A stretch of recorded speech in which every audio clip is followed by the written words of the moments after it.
Africa time, live from SABC News studios in Nesrike, south of Johannesburg. A very good afternoon to you as we welcome you to the third and the final hour of SA Today on the SABC News channel, independent and impartial. My name is Balisa Chubisi. It's great to have you with us on this Tuesday afternoon as we get into it. In news just in, Burundi's President Pierre Nkurunzinza has died. The government of the Republic of Burundi, in a statement, said the unexpected death of Nkurunzinza occurred at the Karusi 50th Anniversary Hospital following a cardiac arrest. For more on the story now, let us cross via Skype to SABC News East Africa correspondent Sarah Kimani, joining us live from Nairobi, Kenya. Sarah, good afternoon to you. Thank you so much for coming through. So the government has indeed confirmed the passing of the president, and we understand it's due to cardiac arrest, but this happened yesterday already. Yes, indeed. The government of Burundi, in a statement released a few minutes ago, has confirmed that President Pierre Nkurunzinza, outgoing president of Burundi, passed on yesterday while receiving treatment in hospital in the capital, Bujumbura. The report further indicates that he had actually watched a volleyball match in his village of Ngozi on Sunday, and then on Sunday night is when he was taken ill and he was taken to hospital. They say that he suffered a cardiac arrest on Monday. They have, however, not said if he had any underlying ailments or there was any other treatment that he was receiving before this cardiac arrest. So let's just reflect a bit, Sarah, on his 15-year impunity rule in Burundi. We do know that the Burundians had gone to the polls in May. So reflect on his rule for 15 years.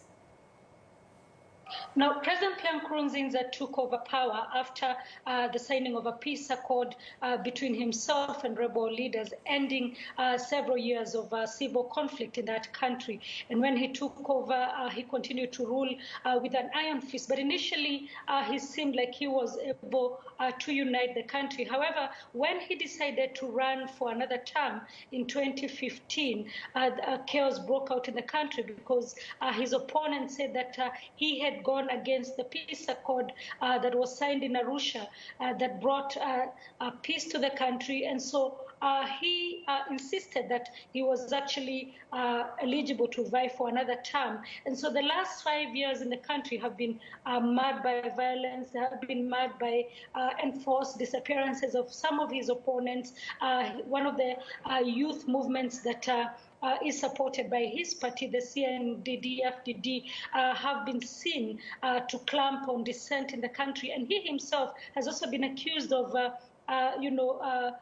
reining in very hard on dissenters and people who have been against his rule. Most recently, he is known to have evicted or expelled human rights groups out of the country, international human rights groups, including those allied to the United Nations.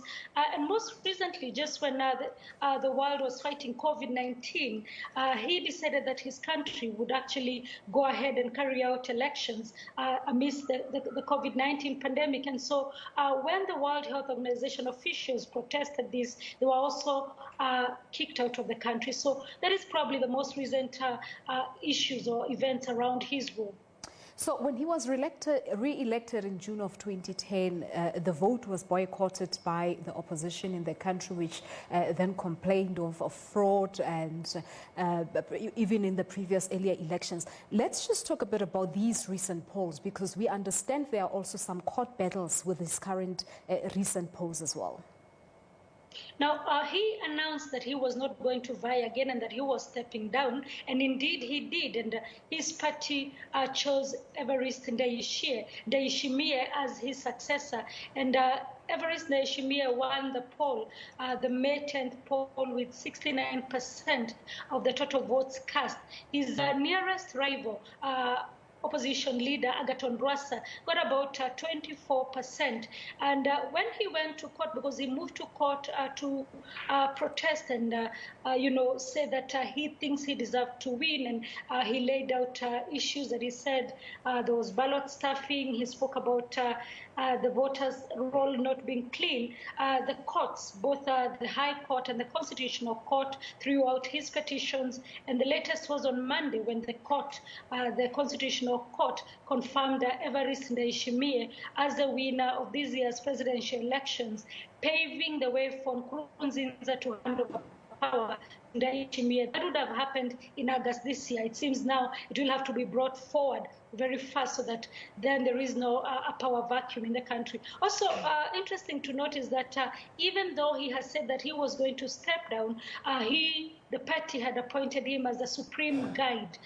So he was not going to completely vacate politics in the country. I wanted to touch a bit on that because we do know, of course, that he was set to hand over power in August, but still to remain supreme guide.